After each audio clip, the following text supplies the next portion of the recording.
Welcome to plant sapiens. So ഇന്നത്തെ ക്ലാസ്സിൽ കുറച്ച് അഡ്വാൻസ്ഡ് ലെവൽ ആയിട്ടുള്ള മൈക്രോബയോളജി റിലേറ്റ് ചെയ്തിട്ടുള്ള ക്വസ്റ്റ്യൻസ്, എക്സാംസിന് ചോദിച്ചിട്ടുള്ള ക്വസ്റ്റ്യൻസും അതുമായിട്ട് റിലേറ്റ് ചെയ്തിട്ടുള്ള കുറച്ച് മോഡൽ ക്വസ്റ്റ്യൻസും പരിചയപ്പെടാം. അപ്പൊ അതിൽ ഒന്നാമത്തത് ബാക്ടീരിയ ആയിട്ട് റിലേറ്റ് ചെയ്തിട്ടുള്ളതാണ്. ഒരു അസേർഷൻ റീസൺ ക്വസ്റ്റ്യൻ ആണ്. അപ്പൊ ഒന്നാമത്തെ എന്താ പറയുന്നത്? Bacterial spores are reproductive structures. Reason നോക്കിയേ, they help bacteria survive harsh എൻവയോൺമെന്റൽ കണ്ടീഷൻ.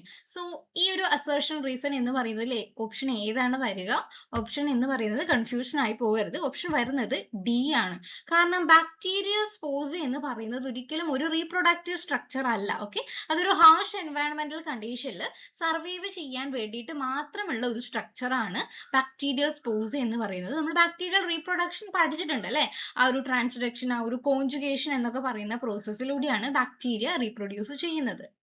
അസെക്ഷൽ റീപ്രൊഡക്ഷൻ ആണെങ്കിലോ അവ അസെക്ഷലി ബൈനറി ഫിഷൻ വഴിയാണ് റീപ്രൊഡക്ഷൻ നടത്തുന്നത് അല്ലെ? അപ്പൊ അതുകൂടാതെ ബഡ്ഡിങ്, ഫ്രാഗ്മെന്റേഷൻ അങ്ങനെയുള്ള പ്രോസസ് ഒക്കെ നമ്മൾ പഠിച്ചിട്ടുണ്ടായിരിക്കും. പക്ഷേ അവയുടെ ബാക്ടീരിയൽ സ്പോർ അല്ലെങ്കിൽ എൻഡോസ്പോർ എന്ന് പറയുന്നത് ഹൈലി റെസിസ്റ്റന്റ് ആയിട്ടുള്ള ഒരു ഡോർമെന്റ് സ്ട്രക്ചർ ആണ്. മെയിൻലി കാണുന്നത് ബാസിലസ് ക്ലോസ്ട്രീഡിയം പോലെയുള്ള സ്പീഷീസ് ആണ്. അപ്പൊ ആ ഒരു ബാക്ടീരിയൽ സ്പോർസിന്റെ സ്ട്രക്ചർ, അവയുടെ കെമിക്കൽ കോമ്പോസിഷൻ, കാൽസ്യം ഡിപ്പിക്കോളിനേറ്റ് എന്നൊക്കെ പറയുന്ന യുണീക്ക് ആയിട്ടുള്ള കോമ്പോസിഷൻസ് ഉണ്ട്. അപ്പൊ അതൊക്കെ നല്ല രീതിയിൽ പഠിച്ചിട്ട് വേണം എക്സാമിന് പോകാൻ വേണ്ടിയിട്ട്. ഓക്കെ, then second questionലോട്ട് നോക്കാം.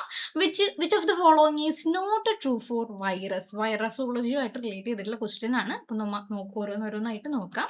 ഒന്നാമത്തത്, they have metabolic machinery. അപ്പൊ ഈ ഒരു പ്രോസസ്സ് കറക്റ്റ് ആണോ? നമുക്കറിയാം വൈറസസ് എന്ന് പറയുന്ന ഒരു ബയോളജിക്കൽ പസിൽസ് ആണ് അല്ലെ? അവയ്ക്കൊരു മെറ്റബോളിക് മെഷീനറി ഇല്ല. അവ ഹോസ്റ്റ് പ്ലാന്റിൽ കയറിയാൽ മാത്രമേ അവ ആക്റ്റീവ് ആവുള്ളൂ. ഒരു ലിവിങ് പ്ലാന്റിൽ കയറിയാൽ മാത്രമേ അവ ആക്റ്റീവ് ആവുള്ളൂ. അതുകൊണ്ട് അവയ്ക്കൊരു ഓൺ മെറ്റബോളിക് മെഷീനറി ഇല്ല. then they are obligate parasite. ഈ ഒരു ഓപ്ഷൻ ശരിയാണ് അല്ലെ? they contain nucleic acid. നമ്മൾ വൈറസിന്റെ സ്ട്രക്ചർ ഒക്കെ പഠിച്ചിട്ടുണ്ട് അല്ലെ? ആ ഒരു വൈറസിന്റെ സ്ട്രക്ചർ പഠിക്കുമ്പോൾ നമ്മൾ ബാക്ടീരിയോഫേജിന്റെ ഒക്കെ സ്ട്രക്ചർ പഠിക്കുന്നുണ്ടല്ലോ. അപ്പൊ അവയ്ക്ക് ഒരു ന്യൂക്ലിക് ആസിഡ് ഉണ്ട്. ഓക്കെ, ന്യൂക്ലിക് ആസിഡ് ഉണ്ട്. then they replicate inside the host. ഹോസ്റ്റിന്റെ ഉള്ളിലാണ് അവ റെപ്ലിക്കേറ്റ് ചെയ്യുന്നത്. അപ്പൊ ആൻസർ ഏതാണ് വരിക? ഇതിൽ നോട്ട് ട്രൂ ആയിട്ടുള്ളത് എ മാത്രമേ ഉള്ളൂ. ഓക്കെ, then വൈറസിന്റെ ആ ഒരു സ്ട്രക്ചറും അവയുടെ ആ ഒരു കോമ്പോസിഷൻ, എസ്പെഷ്യലി ബാക്ടീരിയോഫേജിന്റെ സ്ട്രക്ചർ ഒക്കെ ഡീറ്റെയിൽഡ് ആയിട്ട് തന്നെ പഠിച്ചു വെക്കണം. then അവയുടെ റീപ്രൊഡക്ഷൻ, ലൈറ്റിക് ആൻഡ് ലൈസോജനിക് സൈക്കിളും ഇമ്പോർട്ടന്റ് ആണ്. then third question, the outer membrane of gram negative bacteria contain. gram negative ബാക്ടീരിയയുടെ outer membrane എന്ന് പറയുന്നത് ഏതുകൊണ്ടാണ് ഉണ്ടാക്കിയിട്ടുള്ളത്? ടിക്കോയിക് ആസിഡ്, ലിപ്പോപോളിസാക്കറൈഡ്സ്, കൈറ്റിൻസ്, സ്റ്റിറോൾസ്. ഡയറക്റ്റ് ആയിട്ടുള്ള ക്വസ്റ്റ്യൻ ആണ്. പക്ഷെ പലതവണ ഈ ഒരു ഗ്രാം നെഗറ്റീവ് പോസിറ്റീവ് ബാക്ടീരിയയുടെ റിലേറ്റ് ചെയ്തിട്ടുള്ള ക്വസ്റ്റ്യൻസ് ചോദിച്ചിട്ടുണ്ട്. അപ്പൊ ആൻസർ വരുന്നത് ഏതാണ്? ലിപ്പോപോളിസാക്കറൈഡ്സ് ആണ്. ഓക്കെ, ഗ്രാം നെഗറ്റീവ് ബാക്ടീരിയയുടെ ഒരു ക്യാരക്ടറിസ്റ്റിക്സ് ആയിട്ടുള്ള ഫീച്ചർ ആണ് ലിപ്പോപോളിസാക്കറൈഡ് ആയിട്ടുള്ള ഔട്ടർ മെംബ്രെയിൻ. ആൻഡ് ഇവ മെയിൻ ആയിട്ട് കോൺട്രിബ്യൂട്ട് ചെയ്യുന്നത് എന്തിനാണ്? എൻഡോടോക്സിൻ ആക്ടിവിറ്റിക്കാണ് കോൺട്രിബ്യൂട്ട് ചെയ്യുന്നത്. അപ്പൊ ഈ ഒരു ബാക്ടീരിയയുടെ സ്ട്രക്ചറും ഷേപ്പും ഒക്കെ എന്റെ ക്ലാസ്സിൽ ഞാൻ ഓൾറെഡി ഡിസ്കസ് ചെയ്തിട്ടുണ്ട്. അത് ഞാൻ മുകളിലോ അല്ലെങ്കിൽ എൻഡ് സ്ക്രീൻ ആയിട്ടോ കൊടുത്തേക്കാം. Next, which of the following are correct? താഴെ തന്നിരിക്കുന്നവയിൽ ഏതൊക്കെയാണ് കറക്റ്റ് എന്ന് പറയുന്നത്? ഒന്നാമത്തെ നോക്കിയേ, viruses can be crystallised.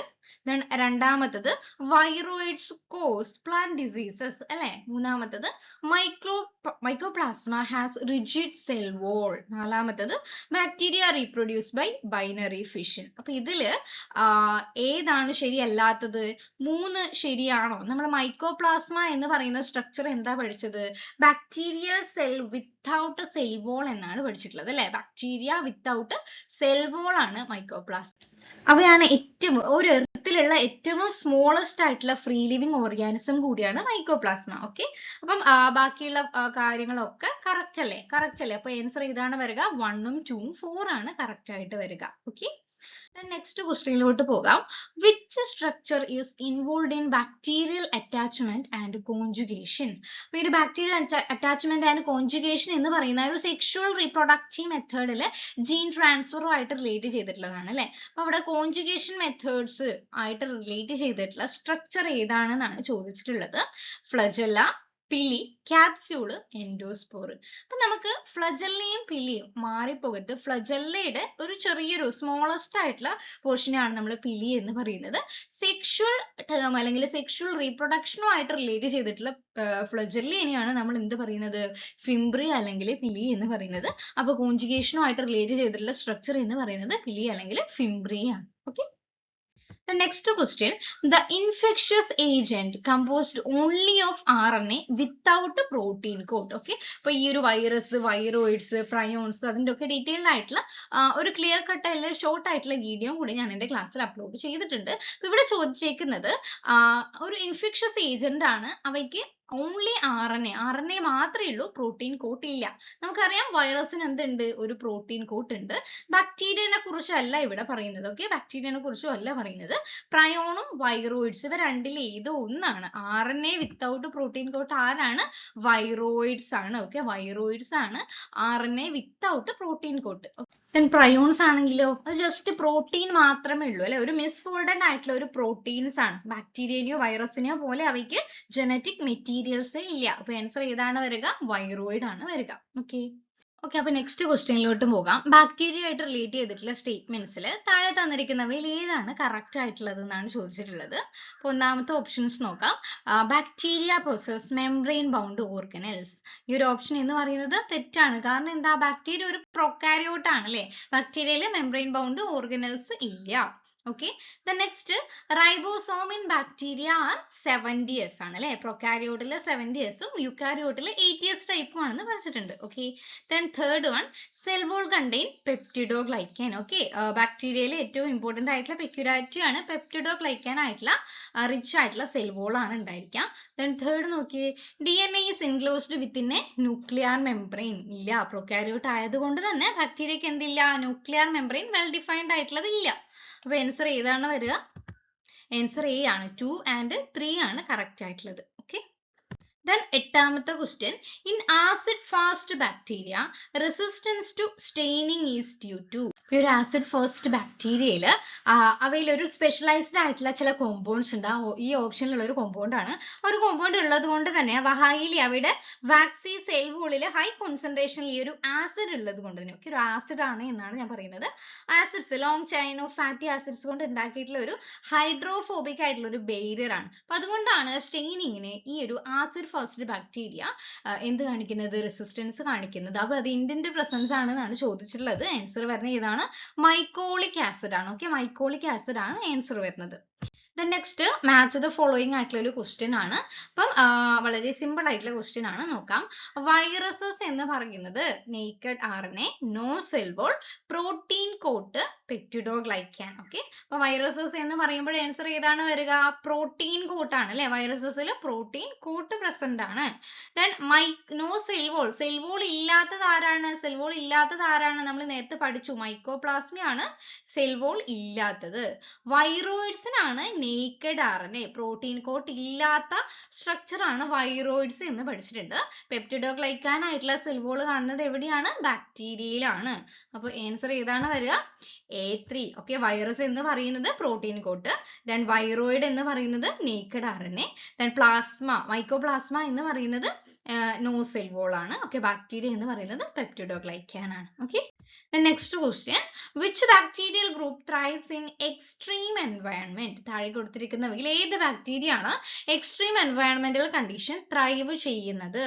മീസോഫൈൽസ്, thermophiles, ന്യൂട്രോഫൈൽസ്, facultative അനേറോബ്സ്.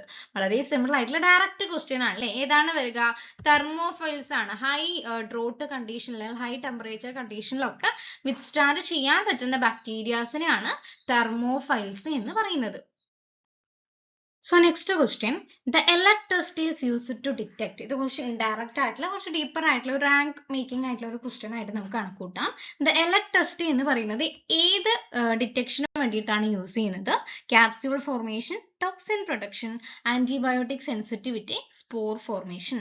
ELECT test എന്ന് പറയുന്നത് മെയിൻ ആയിട്ട് ടോക്സിൻ പ്രൊഡക്ഷന് വേണ്ടിയിട്ടാണ് കേട്ടോ. അപ്പൊ മെയിൻ ആയിട്ട് ഡിഫ്തീരിയ ടോക്സിൻസ് ഡിറ്റക്ട് ചെയ്യാൻ വേണ്ടിയിട്ട്, കൊറൈൻ ബാക്ടീരിയം ഡിഫ്തീരിയ എന്ന് പറയുന്ന ഡിഫ്തീരിയ കോസ് ചെയ്യുന്ന ഡിഫ്തീരിയ ടോക്സിൻസ് ഡിറ്റക്ട് ചെയ്യാൻ വേണ്ടിയിട്ടാണ് ELECT ടെസ്റ്റ് യൂസ് ചെയ്യുന്നത്. Okay, the next question, which virus has a partially double stranded DNA genome. അപ്പോൾ ഇതൊരു എന്താ സ്പീഷീസ് സ്പെസിഫിക് ആയിട്ടുള്ള ഒരു സ്ട്രെയിൻ സ്പെസിഫിക് ആയിട്ടുള്ള കുറച്ച് ഡീപ്പർ ആയിട്ടുള്ള ക്വസ്റ്റ്യൻസ് ആണ്. ഇനി ഒരു 5 നമ്മൾ ഡിസ്കസ് ചെയ്യുന്നത്. അപ്പോൾ ഇതിൽ ആൻസർ ആയിട്ട് വരുന്നത്, അപ്പോൾ നിങ്ങൾ ഈ ഒരു വൈറസസ് പഠിക്കുമ്പോൾ പല ടൈപ്പ് വൈറസസ് ഉണ്ട്. Adeno viruses, hepatitis, parvo virus, retro virus, herpes simplex virus.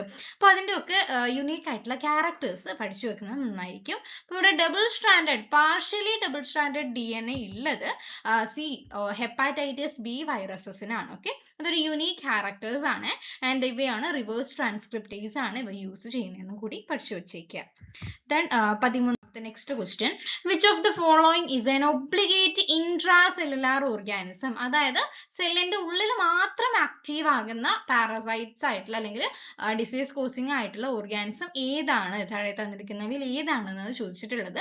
അപ്പൊ ഇതിൽ ആൻസർ വരുന്നത് റിക്കറ്റ്സിയ പ്രൊവാസക്കി എന്ന് പറയുന്നതാണ്. അവയ്ക്ക് ഹോസ്റ്റ് സെല്ലിന്റെ ഔട്ട്സൈഡിൽ സർവൈവ് ചെയ്യാൻ വേണ്ടിയിട്ട് സാധിക്കില്ല. Okay, Rickettsia പ്രൊവാസക്കി. Then 14th question, which of the following causes cold agglutinin hemolysis? ഈ ഒരു cold agglutinin hemolysis cause ചെയ്യുന്നത് ആരാണ് എന്നാണ് ചോദിച്ചിട്ടുള്ളത്. അപ്പോൾ ആൻസർ വരുന്നത് മൈക്കോപ്ലാസ്മ ന്യൂമോണിയ ആണ്. ഓക്കെ, മൈക്കോപ്ലാസ്മ ന്യൂമോണിയ ആണ്. ഇതേപോലെയുള്ള സ്പീഷീസ് സ്പെസിഫിക് ആയിട്ടുള്ള അല്ലെങ്കിൽ സ്ട്രെയിൻ സ്പെസിഫിക് ആയിട്ടുള്ള ക്വസ്റ്റ്യൻസ് എന്താ റിപ്പീറ്റ് ചെയ്ത് പഠിച്ചുകൊണ്ടേയിരിക്കുക. Okay, which organisms shows tumbling motility താഴെ തന്നിരിക്കുന്നവയിൽ ആരാണ് എന്താ എക്സ്പ്രസ് ചെയ്യുന്നത്? ആരാണ്? ഈ ഒരു ടംബ്ലിംഗ് മോട്ടിലിറ്റി എന്ന് പറയുമ്പോൾ ഒരു എന്താ പറയുക, ഒരു ഡ്രങ്കാർഡ്, ഒരു കള്ള് കുടിച്ച ആള് നടക്കുന്ന പോലെ ജെർക്കി ആയിട്ട് മൂവ് ചെയ്യുന്ന ബാക്ടീരിയാസിന് പറയുന്ന ആ ഒരു മൂവ്മെന്റിനാണ് ടംബ്ലിംഗ് മോട്ടിലിറ്റി എന്ന് പറയുന്നത്. അപ്പൊ ആക്ച്വലി ഒരു ടംബ്ലിംഗ് മോട്ടിലിറ്റി കോസ് ചെയ്യുന്ന ഒരു ബാക്ടീരിയന്റെ ഫ്ലജെല്ലം ടൈപ്പ് ബേസ് ചെയ്തിട്ട് പല ക്ലാസിഫിക്കേഷൻ ഉണ്ടല്ലോ. അപ്പൊ അതിൽ പെരിട്രൈക്കസ് ആയിട്ടുള്ള, അതായത് എല്ലാ സർഫേസിലും ഓൾ ഓവർ ആയിട്ട് ഫ്ലജെല്ല കാണുന്ന പെരിട്രൈക്കസ് ആയിട്ടുള്ള ഫ്ലജെല്ല കാണുന്ന എക്സാമ്പിൾ ഏതാണ്? ലിസ്റ്റീരിയ മോണോസൈറ്റോജീൻസ് എന്ന് പറയുന്ന ബാക്ടീരിയയിലാണ് ടംബ്ലിംഗ് മോട്ടിലിറ്റി, ഒരു ഡ്രങ്കാർഡ് മൂവ്മെന്റ് അല്ലെങ്കിൽ മോഷൻ എന്ന് പറയുന്ന പ്രോസസ്സ് കാണുന്നത്. ഓക്കെ, ഇത്രയാണ് ബാക്ടീരിയ റിലേറ്റ് ചെയ്തിട്ടുള്ള മൈക്രോബയോളജി റിലേറ്റ് ചെയ്തിട്ടുള്ള കുറച്ച് ക്വസ്റ്റ്യൻസ് മാത്രം. അതിന്റെ സെക്കൻഡ് പാർട്ട് ഇനിയും അൾട്രാ ഡീപ്പ് ആയിട്ടുള്ള ക്വസ്റ്റ്യൻസ് അടുത്ത വരുന്ന ക്ലാസ്സുകളിലായിട്ട് സെക്കൻഡ് പാർട്ടായിട്ട് അപ്ലോഡ് ചെയ്യുന്നതായിരിക്കും. സോ ഈ ഒരു പോർഷൻസ് അല്ലെങ്കിൽ ഈ ഒരു PYQ സീരീസ് നിങ്ങൾക്ക് ഇഷ്ടപ്പെട്ടിട്ടുണ്ടെങ്കിൽ ആ ഒരു കമന്റ് ബോക്സിൽ അറിയിക്കാം. സോ അതുകൂടാതെ സബ്സ്ക്രൈബ് ചെയ്തില്ലെങ്കിൽ സബ്സ്ക്രൈബ് ചെയ്യുക. ഒപ്പം നിങ്ങളുടെ ഫ്രണ്ട്സിനും കൂടി ഒന്ന് ഷെയർ ചെയ്ത് കൊടുത്തേക്കാം.